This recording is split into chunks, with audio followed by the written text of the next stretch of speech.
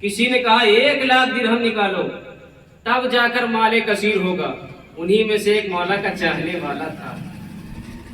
جب اختلاف دیکھا تو یہ جو وقت کا خلیفہ تھا، متوکل تھا، پریشان ہو گیا. مال کثیر کہتے کسے ہیں؟ کیونکہ تعداد معین نہیں کر پا رہا. کوئی عالم یہ کہہ رہا ہے کہ 1,000 نکالو، کوئی کہہ رہا ہے کہ 10,000 نکالو، کوئی کہہ رہا ہے کہ نہیں اس سے زیادہ نکالو. کریں تو کیا کریں؟ یہاں پتہ چلتا ہے کہ ایک عالم قرآن کا ہونا ضروری ہے. اگر عالم قرآن ہوتے تو یہ اختلاف نہ ہوتا. پتہ چلا اقتدار لیے بیٹھے ہیں لیکن علم کی کمی ہے، قرآن لیے بیٹھے ہیں لیکن نور کی کمی ہے. قرآن کا دعویٰ تو کر رہے ہیں کہ ہم قرآن کے محافظ ہیں، لیکن حقیقی قرآن کا محافظ کوئی اور ہے. مولا کا چاہنے والا موجود تھا. کہا اگر اجازت دو تو میں اس کا جواب لے آؤں. بولا دیکھو اجازت تو ہے لیکن اگر جواب نہ لا سکے تو اس کے بدلے تمہارا سر قلم کر دیا جائے گا، اور اگر جواب لے آئے تو تمہیں 10,000 درہم دیے جائیں گے. اب دیکھ لیجئے، جو حقیقی علم سے جڑا رہے گا اس کا یہاں بھی فائدہ ہوگا، آخرت میں بھی فائدہ ہوگا، مالی فائدہ بھی ہوگا، علمی فائدہ بھی ہوگا. یہ شخص جاتا ہے اور جا کر معصوم سے سوال کرتا ہے اور کے امام سے سوال کرتا ہے. تو مولا نے قرآن کی آیت پڑھی. یہی تو صاحب قرآن ہے، انہیں تو قرآن سمجھا ہے.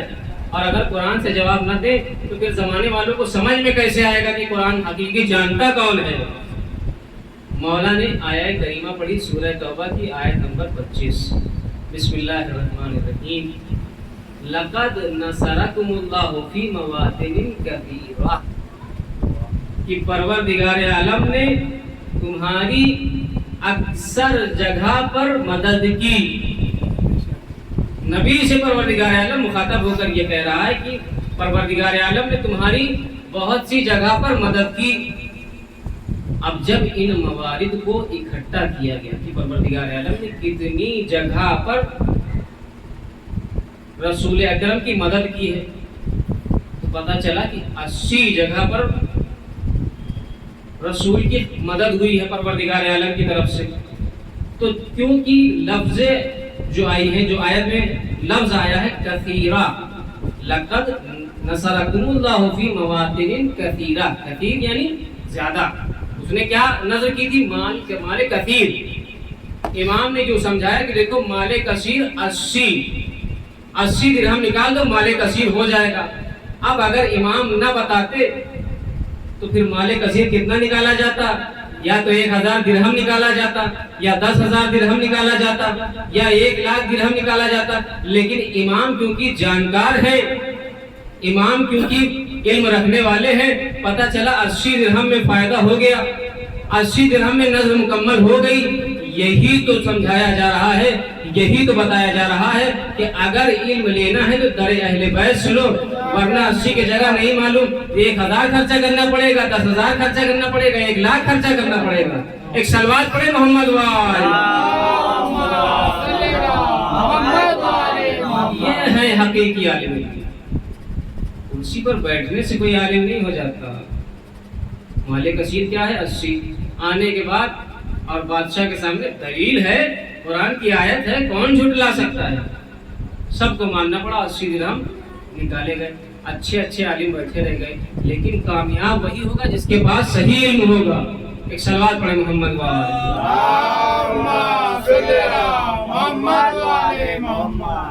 تو عزیزو، ہمیں اہل بیت کے در سے حقیقی علم حاصل کرنا ہوگا. اسی طرح سے ایک واقعہ اور ہے، کیونکہ یہ لوگ ہمیشہ دولت کے متلاشی رہے اور ہمیشہ جو یہ زمانہ گزرا ہے، یہ لوگ ہمیشہ کچھ نہ کچھ کر کے امام کو، معصوم کو راستے سے ہٹا دیتے تھے اور اپنے عہدے کو اور اپنے منصب کو عزم کر لیا کرتے. لیکن جب وقت پڑتا ہے تو یہی در نظر آتا ہے، اہل بیت کا در نظر آتا ہے. بڑا دعویٰ کر لیا ہے. معاویہ نے لعنت اللہ علیہ، معاویہ نے بادشاہ روم سے تقاضا کیا کہ جو اخراجات نکالتے ہو پورے سال کا، جو تمہارے یہاں وصولی آتی ہے پورے سال کی، وہ پورے ملک کی وصولی تم ہمیں دو گے، کیونکہ ہم وقت کے خلیفہ ہیں اور وقت کے جو ہے امیر المومنین ہیں، جانشین رسول ہیں۔ دعویٰ کر دیا، لیکن دعوے کے ساتھ ساتھ دلیل ہونی چاہیے۔ اگر دلیل نہ ہوگی تو آپ کیسے جو ہے خلیفہ کہلائیں گے؟ دعویٰ کر دیا، بہت آسان تھا دعویٰ کرنا۔ بادشاہ روم کو غصہ آیا کہ اچھا دعویٰ کرتے ہو، دلیل کیا ہے تمہارے پاس؟ اس نے اپنے وزیر سے مشورہ کیا، ہمارے آج غالباً یہ دن اس نے مشورہ کیا کہ بتاؤ کیا کیا ہے، کہ اچھا خاصا مال ہے، مومنین کا، مسلمانوں کا مال ہے، کیسے کسی دعویٰ کرنے والوں کو سمجھ لیا جائے کہ یہ حقیقی اور جو ہے حقیقت میں رسول کا خلیفہ ہے؟ تو وزیر نے ایک منصوبہ بنایا، کہا کہ دیکھو سوال کر لو، اگر سوال کا جواب دے دے گا تو سمجھ جانا کہ رسول کا اصلی خلیفہ ہے، لیکن اگر جواب نہ دے پائے تو سمجھ جانا کہ رسول کا اصلی خلیفہ ہے۔ اور جواب کون دے گا؟ جس کے پاس علم ہوگا قرآن کا۔ کہا سوال کیا کیا جائے، سوال تو نہیں بناؤ۔ تو وزیر نے سوال تیار کیا، کہا کہ لاشے کسے کہتے ہیں؟ لاشے یعنی کچھ بھی، لاشے کسے کہتے ہیں؟ یہ سوال قاصد کے ذریعے سے، بادشاہ روم کے ذریعے سے معاویہ کے پاس پہنچا۔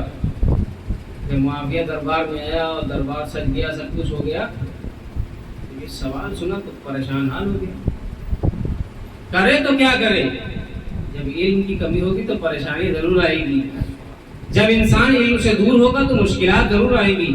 صرف دعویٰ آسان تھا، ہم وقت کے رسول کے خلیفہ ہیں، ٹھیک ہے دعویٰ کر دیا، آپ کو ثابت کریے۔ تو کسی نے مشورہ کیا پاس میں بیٹھنے والوں نے کہ ابھی جنگ صفین چل رہی ہے، مولا کائنات موجود ہے، ایک بہترین گھوڑا تیار کرو اور مولا کی خدمت میں پیش کرو اور ان سے اس کی قیمت لاشے مانگو، کہو کہ مولا مجھے اس کی قیمت لاشے چاہیے۔ بہرحال یہ منصوبہ بنا کر اور یہ چیز تیار کر کے بھیجا گیا مولا کی طرف۔ راستے ہی میں مولا حسن جا رہے تھے، اس قاصد نے کہا کہ مجھے ایک سوال ہے، مولا کائنات کہاں ملیں گے؟ پوچھا کیا بات ہے؟ بولا مجھے یہ گھوڑا بیچنا ہے اور اس کا جواب مجھے چاہیے، اور اس کا جواب جو ہے اس کی قیمت ہوتی ہے۔ کہا کس کو بیچو؟ کہا کہ صرف مولا کائنات کو بیچوں گا۔ تو مولا کائنات کے پاس پہنچتے مولا نے کہا مولا حسن سے یہ بتاؤ کہ اس کی قیمت کیا ہے، اسے پوچھو یہ گھوڑا اچھا ہے، اس کی قیمت کیا ہے؟ تو وہ آنے والا یہ کہتا ہے کہ مولا اس کی قیمت لاشے ہے، اگر آپ لاشے کو سمجھا دیں گے تو گھوڑا آپ کے حوالے کر دیں گے۔ مولا علی علیہ السلام مسکرائے اور مسکرانے کے بعد بیٹا حسن سے کہا بیٹا حسن ایک مٹھی ریت اٹھا لو اور اس کے ہاتھ میں دے دو، اور دینے کے بعد گھوڑا اپنے طرف لے لو۔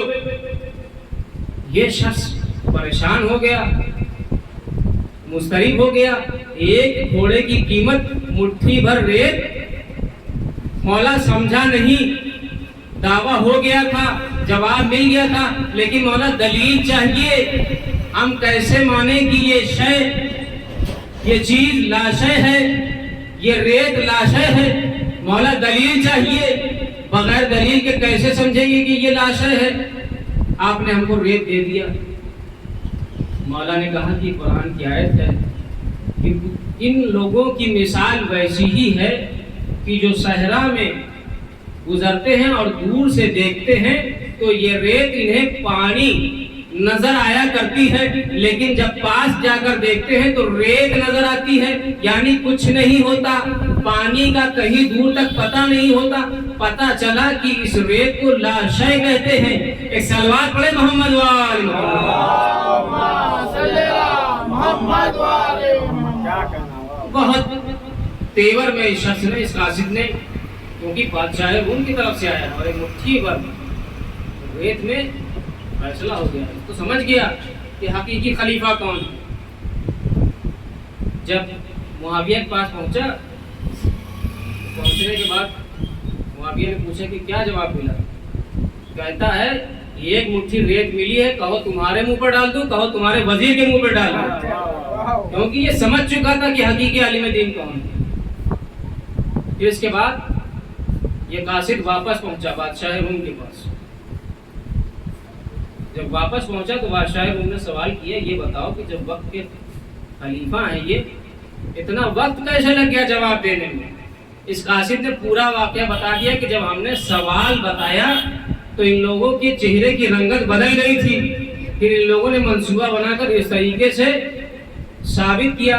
بادشاہ روم نے کہا ٹھیک ہے، پیسہ تو اکٹھا ضرور ہوگا، پیسہ جائے گا ضرور، مال دیا جائے گا ضرور، لیکن معاویہ کو نہیں دیا جائے گا، مولا کائنات کو دیا جائے گا، کیونکہ حقیقی قرآن کا محافظ، حقیقی خلیفہ رسول وہی ہے جس نے جواب دیا ہے۔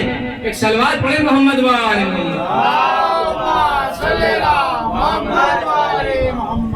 صرف دعویٰ کر لینے سے ہم قرآن کو سمجھ گئے، صرف قرآن کو رٹ لینے سے کوئی قرآن کا جانکار نہیں ہو جاتا، کوئی قرآن کو سمجھنے والا نہیں ہو جاتا۔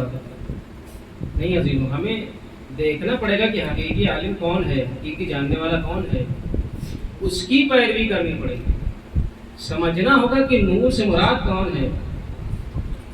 نور وہی جس کی روشنی میں یہ کتاب بیان کر رہی ہے، چیزوں کو بتا رہی ہے کہ دیکھو یہ صحیح چیز ہے، یہ غلط چیز ہے۔ لوگ دعویٰ کر دیتے ہیں لیکن دلیل کچھ نہیں۔ مولا کائنات نے کیا کیا؟ دلیل دی، اور دلیل کس سے دی؟ قرآن سے دی، قرآن کی آیت کے ذریعے سے دی۔ اب اگر صحیح عالم دین نہ ہوتے، معلومات قرآن نہ ہوتی تو کیا جواب دے پاتے؟ آپ سب یہی کہتے ہوئے نظر آئیں گے کہ نہیں، جواب بالکل نہ ہوتا، لیکن جب نور تھا، اب ہم اپنی طرف سے نہیں کہہ رہے، قرآن ان کے بارے میں کہہ رہا ہے، من عندہ علم الکتاب، یہ وہ ہیں کہ جن کے پاس پوری کتاب کا علم ہے، یہی وہ ہیں جن کے پاس پوری کتاب کا علم ہے۔ اور اس سے بڑھ کر پروردگار عالم اسی قرآن مجید میں ارشاد فرماتا ہے وَكُلُّ شَيْءٍ أَحْصَيْنَاهُ فِي إِمَامٍ مُبِينٍ، ہم نے تمام تر چیزوں کا علم اٹھا کر اکٹھا کر دیا ہے امام مبین میں۔ ایک صلوات پڑھیں محمد وآلہ محمد۔ اب ہمیں بھٹکنے کی ضرورت نہیں ہے، ہمیں پریشان ہونے کی ضرورت نہیں ہے۔ زمانہ جانتا ہے کہ ہمیں علم کس سے لینا ہے، اس سے لینا ہے کہ جس کے پاس تمام چیزوں کا علم ہے۔ عزیزوں، چیزیں بہت ساری ہیں، واقعات بہت سارے ہیں، اور یہ واقعات، یہ چیزیں بتاتی ہیں کہ حقیقی وارث کون ہے۔ لیکن کیوں؟ کیونکہ یہ افراد جواب نہیں دے پاتے تھے اور نتیجے میں ان کی بے عزتی ہوا کرتی تھی۔ اسی بے عزتی کا بدلہ لینے کے لیے یہ افراد ظلم کے لیے آمادہ ہو جاتے تھے۔ جب دیکھتے تھے کہ ہم ان کا مقابلہ نہیں کر پا رہے ہیں تو پھر اس کے مقابل میں یہ لوگ ظلم کیا کرتے۔ آپ شروع سے دیکھیے کس معصوم کے ساتھ انہوں نے ظلم کیا۔ لیکن عزیزوں، سب سے زیادہ ظلم اگر کسی کے اوپر ہوا تو مولا حسین کے اوپر،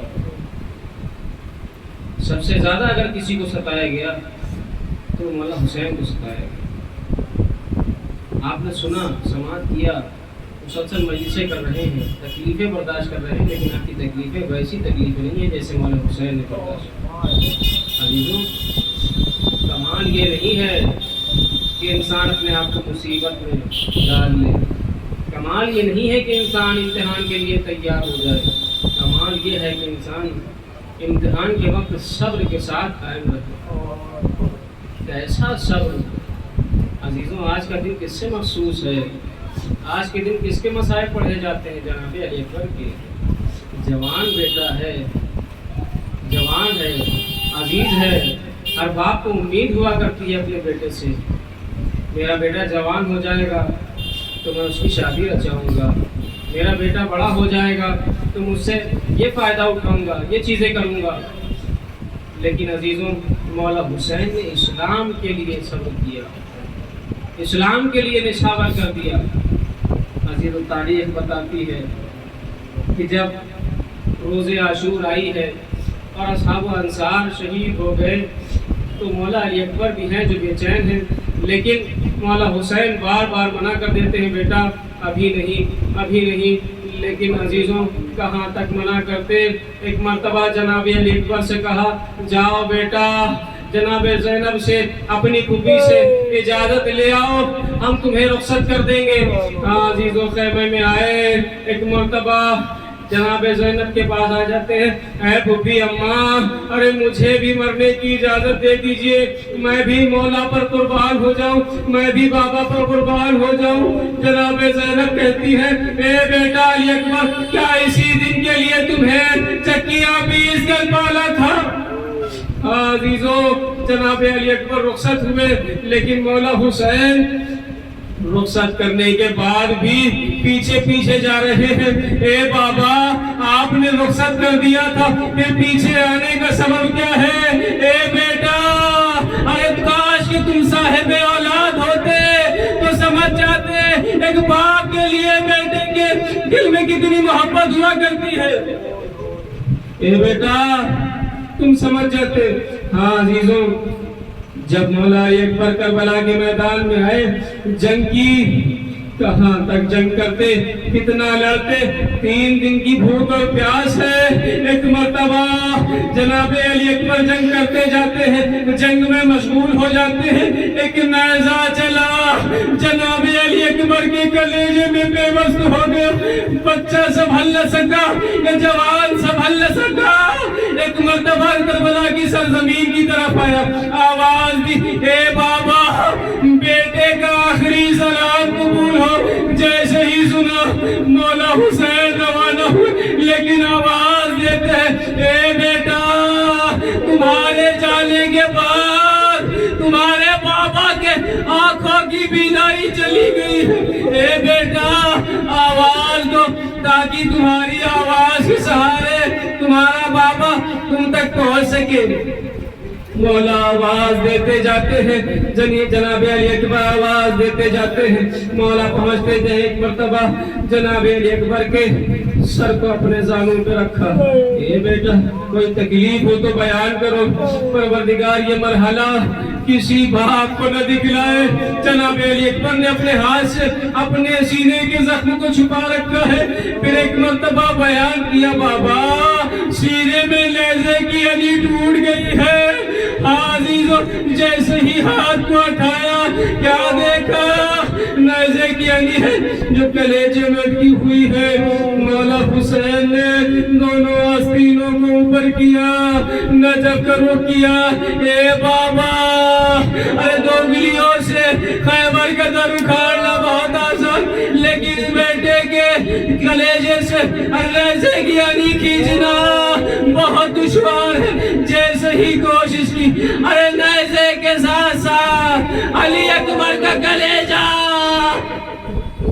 عزیزو بیٹے کو کیسے سنبھالے، اٹھاتے ہیں بچہ گر جاتا ہے، سنبھالا نہیں جا رہا۔ عزیزو جب ہمارے ہاں کسی عزیز کی ایک مرتبہ انتقال ہو جاتا ہے، کوئی فوت ہو جاتا ہے، تو اسے اسپتال سے لے کر گھر تک آنا بہت مشکل ہوا کرتا ہے۔ جناب علی اکبر ہے، مولا حسین ہے، کس طریقے سے سنبھالے، کیسے اٹھائے؟ عزیزو عجیب مرحلہ ہے۔ جیسے ہی بیٹے کو سنبھالتے ہیں اتنا درد ہوتا ہے، بیٹے کو سنبھال نہیں پاتے، جناب علی اکبر گر جاتے۔ ایک مرتبہ جب جناب زینب نے یہ منظر دیکھا، اے میرے بھیا تم اتنی کوشش کر رہے ہو لیکن سنبھال نہیں پا رہے ہو، لاشا ہے برابر کا، بھیا سے نہ اٹھے گا، میں پالنے والی ہوں، ارے گودی میں اٹھا لوں گی۔ عزیزو کسی طرح سے یہ لاشا خیمہ گاہ میں پہنچا۔ عزیزو کیفیت کیا تھی؟ ماں نے صحرا اٹھایا، علی اکبر کے سر پہ سجایا، اے بیٹا ماں کا ارمان تھا تمہارے سر پہ صحرا سجاتی، لیکن ماں کا یہ ارمان تمہاری زندگی میں پورا نہ ہو سکا۔ ماں کا یہ ارمان دل میں ہی رہ گیا. الا لعنت اللہ علی القوم الظالمین رزم لقضائہ و تسلیما لامرہ. پروردگار ہماری اس قلیل سی عبادت کو قبول فرما.